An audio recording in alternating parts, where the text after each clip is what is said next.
नमस्कार। आज के कानूनी सलाह कार्यक्रम में आप सभी का स्वागत है। जैसा कि आप सभी जानते हैं कि यह कार्यक्रम कानूनी जानकारियों को लेकर हम आपके सामने हाजिर होते हैं। हर विषय अलग अलग जानकारियों के संबंध में हमारे स्टूडियो में मौजूद होते हैं विषय के जानकार। जैसा कि हम आप सबके साथ बहुत सालों से, बहुत समय से लेकर इस कार्यक्रम को पेश कर रहे हैं, आज का जो विषय है वो बहुत ही ज्वलंत विषय है। इसका सामना समाज के बहुत सारे परिवार कर रहे हैं। यह समस्या हम सभी के घरों में कहीं ना कहीं देखने को मिल रही है। यह समस्या है कॉलेज, उच्च शिक्षा संस्थानों में रैगिंग की समस्या। रैगिंग की समस्या एक ऐसी समस्या है जिसके कारण बहुत सारे परिवार अपने बच्चों को खो देते हैं। बहुत सारे बच्चे अपने जीवन को त्याग देते हैं, आत्महत्या कर लेते हैं, अवसाद में चले जाते हैं और पढ़ाई का त्याग कर देते हैं। यह सब कारण इस वजह से नहीं है कि परिवार उन्हें पढ़ाने के लिए, उन्हें शिक्षा दिलाने के लिए सक्षम नहीं है। बात है शिक्षा संस्थानों में उत्पन्न हो रहे माहौल की, बात है वहाँ उत्पन्न हो रही दुविधाओं की, जिसका सामना छात्र नहीं कर पाते और आत्महत्या का प्रयास करते हैं। कई बार आत्महत्या से वो अपने जीवन को खो देते हैं। एक माता पिता जो बहुत सारे सपनों के साथ अपने बच्चों को उच्च शिक्षा संस्थान में शिक्षा ग्रहण करने के लिए भेजते हैं, वो बच्चे जो एक अच्छी उम्मीदें, एक नए सपने लेकर शिक्षा संस्थानों में जाते हैं, लेकिन वहाँ के वातावरण से, वहाँ के सीनियर से प्रताड़ित होने के बाद जीवन में ऐसे कदम उठाते हैं कि वापस वो न पढ़ाई करना चाहते हैं और बहुत सारे बच्चों का तो जीवन ही बाकी नहीं बचता। ऐसे में जो हमारे सामने ज्वलंत समस्या है, उसके लिए हमारे स्टूडियो में मौजूद हैं व्यवहार न्यायाधीश और रजिस्ट्रार जिला न्यायालय भोपाल। सर, आपका बहुत सारा स्वागत है। सर, आज हम अपने स्टूडियो में बात करेंगे रैगिंग विषय पर। तो सर, आज हम बहुत जगहों पर देख रहे हैं कि रैगिंग की समस्या हर जगह पर बहुत ज़्यादा बढ़ रही है। स्कूल कॉलेजेस में जाने से बच्चे डर रहे हैं। तो रैगिंग है क्या? देखिए, रैगिंग जो है सामान्यतः किसी भी संस्थान में जब कोई नए लोग आते हैं, नए बच्चे आते हैं, तो एक उत्सुकता सभी में रहती है, एक कि आप कहाँ से आए हैं, आपका क्या परिचय है। तो उसके चलते पहले ये हुआ करता था कि सीनियर छात्र जो रहते थे वो बच्चों के, नए आने वाले स्टूडेंट्स के जानकारी लेते थे, उनका क्या बैकग्राउंड है, कहाँ से आए हैं। तो इस तरह से उन लोगों के बीच में एक संबंध बनता था, बड़ा अच्छा माहौल रहता था और सीनियर्स अपने नोट्स शेयर करते थे, अपनी किताबें शेयर करते थे। तो पहले का ये समय रहा है जब एक नए बच्चे जब इंस्टीट्यूट्स में ज्वाइन करते थे। तो लेकिन फिर समय के साथ साथ ये हुआ कि सीनियर्स ये अपेक्षा करने लगे कि ये मेरा सम्मान करें, नए आने वाले मुझे मान सम्मान दें। तो उसके चलते वो उनसे अपेक्षा करने लगे कि इस तरह से उनके साथ कुछ एक्टिविटीज़ करते हैं, कुछ कृत्य करते हैं, उनका परिचय लेते हैं, लेकिन परिचय लेकर के कुछ प्रताड़नाएं भी करते हैं ताकि वो मेरा सम्मान करें। तो आज का समय ये आ गया था, अब का समय ये आ गया कि इस तरह के रैगिंग के हम इंसिडेंट सुनने लगे जिसमें कि बेचारे बच्चों के साथ कुछ अमानवीय व्यवहार किया जा रहा है। सर, क्योंकि ये सजीव लाइव फोन इन कार्यक्रम है, तो हमारे साथ एक कॉलर जुड़ रहे हैं जिन महेंद्र पटेल दमोह से। आप सवाल कर सकते हैं सर से। जी, मेरा नमस्कार, न्यायाधीश को मेरा नमस्कार है।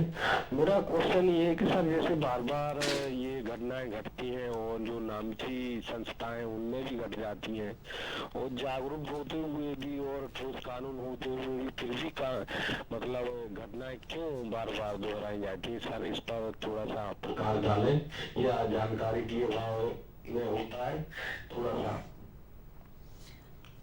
सर, बहुत अच्छा प्रश्न है। इन्होंने कहा कि जानकारी के अभाव में ये सारे अपराध बढ़ रहे हैं जो घटनाक्रम है। तो सर, बहुत सारे कॉलर्स हमारे कार्यक्रम को देख रहे हैं और इनके प्रश्न से बहुत सारे कॉलर्स को जवाब मिलेगा। बड़ा अच्छा प्रश्न है। जानकारी का अभाव ही होता है जब कभी अपराध होता है। देखिए, जो सीनियर बच्चे रहते हैं वो भी बच्चे ही हैं। जब वो कॉलेज जाते हैं तो वो भी कुछ ड्रीम्स के साथ जाते हैं, लेकिन वो वहाँ पे ये देखते हैं कि हमारे साथ रैगिंग हुई थी, हम भी आगे आने वाले बच्चों के साथ, अगले आने वाले बैचेस के साथ हम भी रैगिंग लेते हैं। तो वो इसको एक कल्चर की तरह ले लेते हैं कि ये कॉलेज का कल्चर है, लेकिन उनको इसके परिणाम के बारे में नहीं पता रहता है। इस तरह के यदि किसी रैगिंग के अपराध में यदि सीनियर बच्चे लिप्त हो जाते हैं, इसमें आ जाते हैं तो एक लंबी सज़ा का प्रावधान है। तो ये सब उन्हें जानकारी नहीं रहती है। तो ये आज की डेट में बहुत ज़रूरी है। जिस तरह ये आज कार्यक्रम आयोजित किया गया, इस तरह और भी जागरूकता की बहुत ज़्यादा ज़रूरत है कि ज़्यादा से ज़्यादा अवेयर किया जाए कि आप किसी भी तरह आप किसी का नए बच्चों का परिचय ले रहे हैं तो उसको सारी मर्यादाओं में रह कर के ही और एक अच्छे माहौल में रहकर ही आप परिचय लें, और किसी भी तरह का कोई अमानवीय कृत्य ऐसा ना करें या उसे कुछ लज्जा का सामना करना पड़े नए बच्चों को इस तरह से। तो जागरूक करने की तो बहुत आवश्यकता है। देखिए सर ने बहुत अच्छा कहा कि जागरूकता ही हमें इन अपराधों से बचा सकती है। हम यहाँ रुकेंगे एक छोटे से विराम के लिए। विराम के बाद दोबारा हम आपसे बात करते हैं। सर, अगर हम इसको परिभाषित करें रैगिंग को, तो कानून में इसको कैसे परिभाषित कर सकते हैं? देखिए, रैगिंग की परिभाषा यदि मतलब देखी जाए तो ये एक ऐसा कृत्य होता है जिसमें भी किसी भी शिक्षण संस्थान में, किसी भी संस्थान में जो सीनियर छात्र रहते हैं वो जूनियर छात्र को, जिनका नया दाखिला होता है, उनको किसी तरह की उत्पीड़ा उनको देते हैं, किसी तरह की प्रताड़ना उनको देते हैं, कोई अश्लील भाषा का उपयोग करते हैं या अश्लील कृत्य करवाते हैं, और या किसी भी तरह का कोई एक पीड़ा उनको देते हैं। तो ये सारे ही जो कृत्य हैं ये एक रैगिंग के अंतर्गत आते हैं। सर, एक हमारे और कॉलर हैं जबलपुर से। अशोक जी, बात करिए सर से। बोलिए, हमें आपकी आवाज़ सुनाई नहीं दे रही है। सर, मैं ये चाहता हूँ कि जब भी कभी रैगिंग होती है तो बच्चे तो परेशान बहुत हो जाते हैं, स्कूल हो चाहे कॉलेज हो। किंतु हमारी इच्छा ये है कि स्कूल और कॉलेज में हर जगह कैमरे लगना चाहिए और इसकी सीधी रिपोर्ट वहाँ प्रिंसिपल के पास जाना चाहिए। प्रिंसिपल चाहे सरकार को कार्रवाई करना चाहिए, पुलिस को बुलाना चाहिए, या अन्य कोई कार्रवाई वो होना चाहिए। ऐसा बहुत कम देखने में आता है। अगर ये व्यवस्था हो जाए तो रैगिंग होने में बहुत कमी आ जाएगी। जी, बड़ा अच्छा प्रश्न है।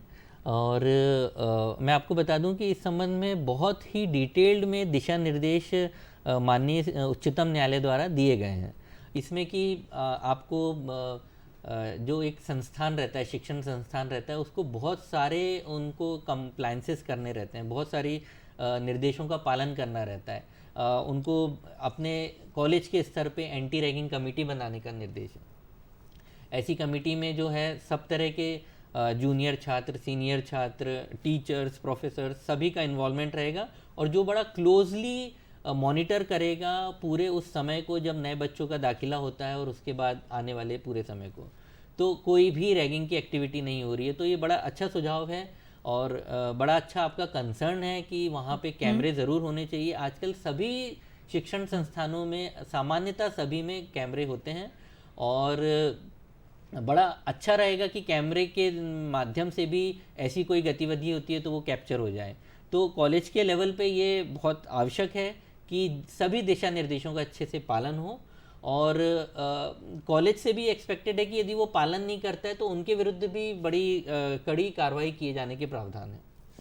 बहुत अच्छी जानकारी सर ने दी। यहाँ हम रुकेंगे छोटे से ब्रेक के लिए। ब्रेक के बाद हम फिर उपस्थित होते हैं।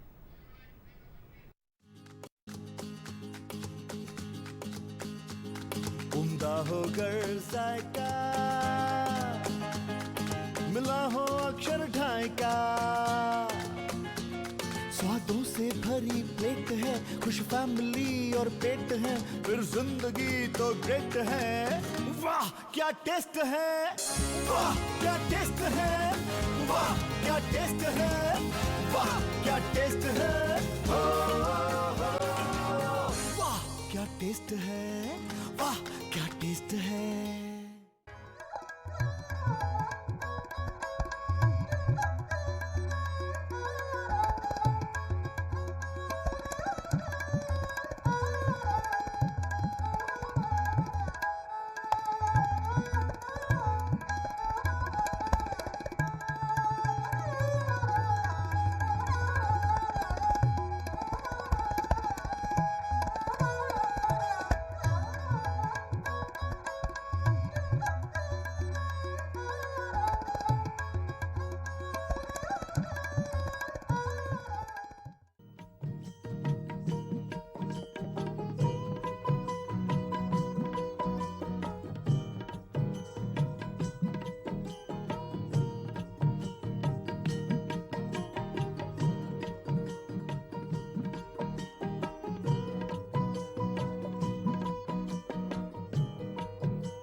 सुन ले राही गूंज रहा है लहरों में ये गीत अपनी राहें आप बनाना Everybody below the deck! सब लोग नीचे! सब लोग नीचे! तूफान आ रहा है! Everybody below the deck! अरे आप पधारिए महाराज, पधारिए पधारिए पधारिए, इधर बैठिए इधर बैठिए। हाँ हाँ हाँ, जरा मैं साफ कर दूं। बैठिए महाराज, बैठिए बैठिए।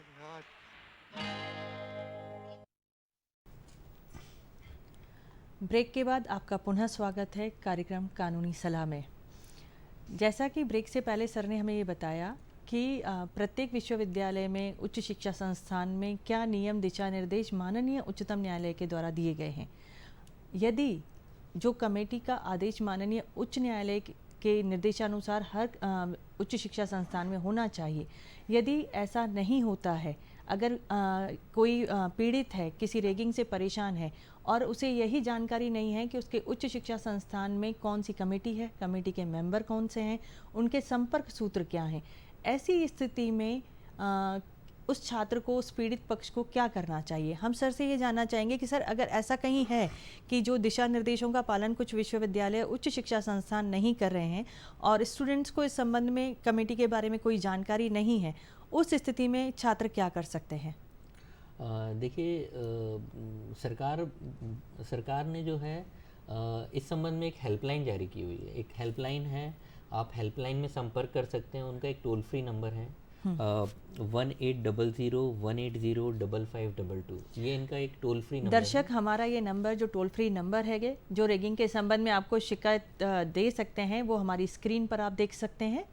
तो इस टोल फ्री नंबर पे जो है किसी भी तरह की जानकारी रैगिंग से संबंधित, वो रैगिंग की घटना हो या फिर रैगिंग संबंधित नियमों का प्रबंधन के, कॉलेज के प्रबंधन के द्वारा उसका पालन ना किया जाना हो, या कोई भी अन्य जानकारी आप रैगिंग से संबंधित हैं, तो आप इस टोल फ्री नंबर पे दे सकते हैं। एक ईमेल आईडी भी है helpline@anti-ragging.in। तो इस पे भी आप ईमेल के माध्यम से आप कोई भी इस संबंध में जानकारी भेज सकते हो। ये हमारे दर्शकों के लिए बहुत ही महत्वपूर्ण जानकारी है। ये टोल फ्री नंबर और ईमेल आईडी पर यदि कोई भी पीड़ित पक्षकार आप शिकायत करते हैं तो आपकी पहचान भी नहीं बताई जाएगी और आपके साथ जो घटनाक्रम घट रहा है उसके विरुद्ध कार्रवाई भी की जाएगी। सर, हमारे साथ इस बीच एक कॉलर जुड़े हैं जबलपुर से, उत्तर प्रदेश से, नंद किशोर मिश्रा जी। नंद किशोर मिश्रा जी, आप सवाल पूछ सकते हैं सर से। नमस्कार सर, मैं जानना चाहता हूँ, मेरे बच्चा घर से स्कूल पढ़ रहा है, इसके साथ कोई दिक्कतें पैदा हो गई, स्कूल के साथ कुछ खास पैदा करे, तो ऐसी प्रकार में सबसे पहले इसको किससे संपर्क करना चाहिए, किससे मदद मांगनी चाहिए? ओके, यही सवाल सर बहुत सारे दर्शकों के मन में होगा कि जानकारी का अभाव है कि रैगिंग के संबंध में किससे शिकायत करें। देखिए, रैगिंग की कोई भी घटना होती है, आपको सबसे पहले हर कॉलेज में एक एंटी रैगिंग कमेटी बनाई गई है। यदि आपके कॉलेज में नहीं है तो आप प्रबंधन से ये रिक्वेस्ट रेज करें कि वहाँ पे ऐसी कमेटी बने। यदि नहीं बनती है तो फिर आप पुलिस में शिकायत करें, आप हेल्पलाइन में ही जानकारी दें। ओके, तो यदि आपके यहाँ पे वो कमेटी है, सबसे पहले आप उसे सूचित करें। उसके ऊपर ये जिम्मेदारी दी गई है कि ऐसी किसी भी घटना की तुरंत शिकायत जो है पुलिस में की जाए। तो जब कभी भी कोई भी ऐसी घटना हो, आप सबसे पहले एंटी रैगिंग कमेटी जो आपके कॉलेज की है वहाँ पे शिकायत करें। एंटी रैगिंग कमेटी अगर किसी कॉलेज में है, अन्यथा आपके पास टोल फ्री नंबर और ईमेल आईडी भी है, आप उस पर भी शिकायत कर सकते हैं। ऐसी स्थिति में जब अपराध किसी बच्चे के साथ हो रहा है और वो माता पिता से शेयर करता है, तो माता पिता उसे इग्नोर ना करें, उसे ये ना कहें कि ये सबके साथ होता है। ऐसी स्थिति में माता पिता का दायित्व, उस मित्र का दायित्व बहुत अधिक बढ़ जाता है जिसके साथ कोई भी छात्र अपने साथ हो रही, कॉलेज में, स्कूल में हो रही प्रताड़ना को साझा करता है। उसका ये दायित्व है कि वह उसके संबंध में कार्रवाई करने के लिए उसे प्रोत्साहित करे। अन्यथा ऐसी स्थिति में जब परिवार या अभिभावक या मित्रगण इस संबंध में उसको हतोत्साहित करते हैं कि सबके साथ होता है, आप बर्दाश्त करें, तो यह अपराध को बढ़ावा देने जैसा है। सर, हम ये जानना चाहेंगे कि अगर रैगिंग एक अपराध है तो इन अपराध की सजा का कानून में क्या प्रावधान है? बहुत ही कठोर इसमें प्रावधान है सज़ा का। ये डिपेंड करता है कि किस तरह का रैगिंग का कृत्य किया गया है, और वो अनेकों प्रावधान हैं। तो जिस भी प्रावधान के अंतर्गत वो कृत्य आता है, जैसे कि कभी अश्लील कृत्य करवाना या अश्लील भाषा का प्रयोग करना, तो ये आईपीसी की सेक्शन 294 के अंतर्गत आता है। यदि कभी मारपीट की जाती है ना, किसी तरह से क्रिमिनल फोर्स यूज़ किया जाता है, तो वो सेक्शन 323 में चोट पहुंचाने के अंतर्गत आता है। कभी गंभीर चोट पहुंचा दी जाती है, फ्रैक्चर वगैरह हो जाता है बच्चों को, तो वो 325 में आता है। उसके बाद कभी उन्हें कैद कर दिया जाता है, तो ये 340 के अंतर्गत आता है। तो इस तरह के आपका जो कृत्य है उसके अंतर्गत अलग अलग सेक्शंस में अलग अलग अपराध के अंतर्गत वो कवर होता है। तो सर न्यायालय तक जो प्रकरण आते हैं रेगिंग के संबंध में, जो शिकायतें दर्ज की जाती हैं और जो पीड़ित पक्षकार उसके लिए कंप्लेंट फाइल करता है और वो प्रकरण कोर्ट तक आता है, तो ऐसे आपके कार्यकाल में कुछ प्रकरण हैं जिनमें दोषी को सज़ा मिली हो, ताकि उससे लगे कि हाँ कि रेगिंग के संबंध में कार्रवाई होती है और उसमें सज़ा का प्रावधान है? बिल्कुल बिल्कुल। एक बहुत ही गंभीर एक केस था, और उसमें अनफॉर्चुनेटली जो जूनियर छात्रा थी उसने सुसाइड कर लिया था। उसके साथ जो रैगिंग का कृत्य हुआ था, तो हमारे भोपाल न्यायालय से ही उस का केस का फैसला हुआ है, जिसमें कि उसके साथ रैगिंग करने वाले कुछ सीनियर छात्राओं को सज़ा भी मिली है। इसमें ऐसे केस में अबेटमेंट टू सुसाइड का केस बनता है, जिसमें 10 वर्ष तक की सज़ा होती है। तो यही भोपाल का केस था, जिसमें कि ऐसी घटना का जब रिपोर्ट पुलिस को की गई, पूरे तंत्र ने उसका संज्ञान लिया, हमारे न्यायालय में केस लगाया पुलिस ने, उसका ट्रायल चला और उसके बाद उसे सज़ा हुई। तो आप सभी जो ये सोचते हैं कि रेगिंग के संबंध में मौन धारण कर लेना चाहिए, प्रताड़ना को बर्दाश्त करना चाहिए, कानूनी शिकायत नहीं करनी चाहिए, कानून की सहायता नहीं लेनी चाहिए, ऐसी स्थिति में हम आपसे बताएं कि जो सर ने कहा, इस तरह के बहुत सारे प्रकरण न्यायालय तक आते हैं और दोषियों को सज़ा भी मिलती है और आपको न्याय प्राप्त होता है। इस संबंध में किसी भी प्रताड़ना को स्कूल या कॉलेज में बर्दाश्त न करें। सर अभी रेगिंग का जो प्रचलन कुछ समय पहले से चला है, आप उच्च शिक्षा संस्थान से हैं, तो सर इसमें अगर हम कहें कि आपका व्यक्तिगत अनुभव उच्च शिक्षा संस्थानों में कैसा रहा है, क्योंकि बहुत सारे प्रेरणादायक वाक्य भी रहते हैं हमारे जीवन में कि अगर मान लीजिए कि आज आप इस पद पर पदस्थ हैं, तो आपकी उच्च शिक्षा संस्थान में आपका व्यक्तिगत अनुभव कैसा है?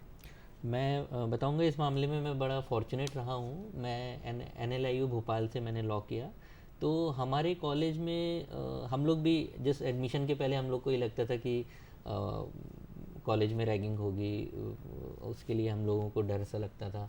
लेकिन वहाँ जाकर के हमने देखा कि बड़ा अच्छा माहौल है, सीनियर्स जूनियर्स बिल्कुल एक भाईचारा एक वहाँ पे बना के रखते हैं। और हमारे कॉलेज में तो स्पेशली उस वक्त शुरू हुआ था, एक वेलकम प्रोग्राम शुरू हुआ था। शुरू के 3 महीनों तक जो है जो भी नए बच्चे आए हुए थे उनसे बड़े अच्छे से मेलजोल रख करके सीनियर्स जो हैं सारा काम करते थे। मैंने बताया कि जैसे नोट्स वगैरह शेयर होते हैं, तो अपना स्टडी मटेरियल नोट्स वगैरह शेयर होते थे और बड़े अच्छे से पूरा एक उसको प्रोग्राम की तरह, इनफैक्ट हमारे कॉलेज प्रशासन का भी उसमें काफ़ी अच्छा सहयोग था। तो एक प्रोग्राम की तरह उसको चलाया जाता था, जिसमें बड़े अच्छे से सीनियर्स जूनियर्स बड़े एक ब्रदरली एक माहौल रहता था हम लोगों का। तो बड़ा अच्छा मेरा तो अनुभव रहा इस मामले में, और कोई ऐसी रैगिंग की कभी घटना नहीं देख पाए।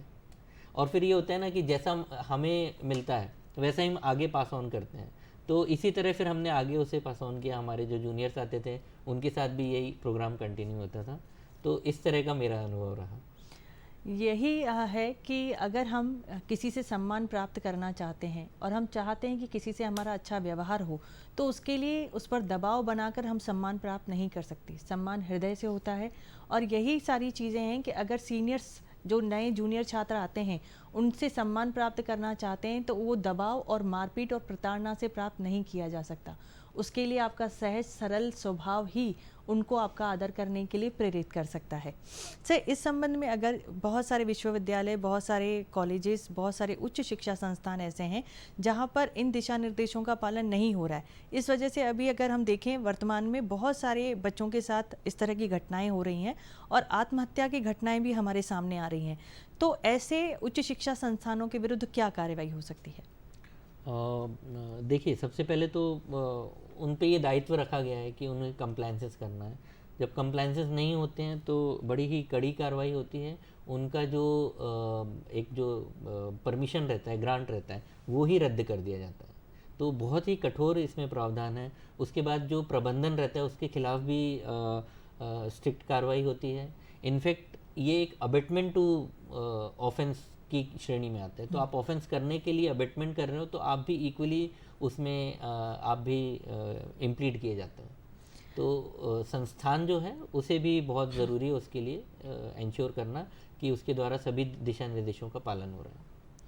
सर, ऐसा देखने में आया है कि कई बार बच्चे रेगिंग का शिकार होते हैं और रेगिंग का शिकार होने के बाद ये स्थिति आती है कि उन्हें भय होता है कि अगर हम किसी को बता देंगे, सीनियर्स डराते हैं कि आप किसी के साथ शेयर नहीं करेंगे, किसी को बताएंगे नहीं, न प्रबंधन को, न माता पिता को। ऐसी स्थिति में वो उस डर के माहौल को बर्दाश्त करते हैं। तो अगर बहुत सारी, जैसे मान लीजिए कि उसका सहपाठी है, वो उस डर को, उसके अवसाद को महसूस कर रहा है, तो क्या ये ज़रूरी है कि जो पीड़ित है वही शिकायत करे, या उसके अभिभावक भी इस संबंध में, या उसका कोई मित्र, उसका सहपाठी भी इस संबंध में शिकायत कर सकता है? बिल्कुल। कोई भी स्टूडेंट जिसके साथ रैगिंग की घटना हो रही है, सिर्फ उस तक ही सीमित नहीं है शिकायत करने का जो अधिकार है। उसका साथी मित्र, उसके परिजन और उसके साथ जो भी उस घटना को देखता है वो भी इसकी शिकायत कर सकता है। इनफैक्ट ये तो एक जनरल सा कानून है कि कहीं भी अपराध हो रहा है तो कोई भी आदमी उसे तंत्र के उसके संज्ञान में ला सकता है। तो इसमें कोई भी शिकायत कर सकता है, ऐसा कोई बंधन नहीं है। सर, इसमें एक जो प्रश्न जो सबके मन में है कि क्या ये पूरे भारत में एक सा कानून है या सभी स्टेट्स के लिए अलग अलग कानून की व्यवस्था है? देखिए, आईपीसी के जो अपराध हैं, जो कि इंडियन पीनल कोड में आपका कृत्य यदि अपराध की श्रेणी में आता है, तो वो सभी जगह समान है। इसके अलावा जो हमारा यूजीसी है, यूनिवर्सिटी ग्रांट कमीशन है, उसने माननीय उच्चतम न्यायालय के दिशा निर्देशों के अनुरूप इसमें पॉलिसी बनाई है, तो वो सभी के लिए सेम है। इसके अलावा हर राज्य ने अपना अपना अलग, कई सारे राज्यों ने अपना अपना एंटी रैगिंग लॉ अपना बनाया हुआ है। तो उसके अंतर्गत भी यदि आपका कोई वायलेशन होता है तो उसमें कवर होगा। आज हमारे स्टूडियो में उपस्थित हमारे मुख्य अतिथि ने हमें बहुत सारी एंटी रैगिंग जानकारियाँ दी। हमें आशा है कि हमारे जितने भी दर्शक ये कार्यक्रम देख रहे हैं वो इसका लाभ ज़रूर लेंगे। इस आशा के साथ आप सभी से अनुमति लेते हैं। नमस्कार।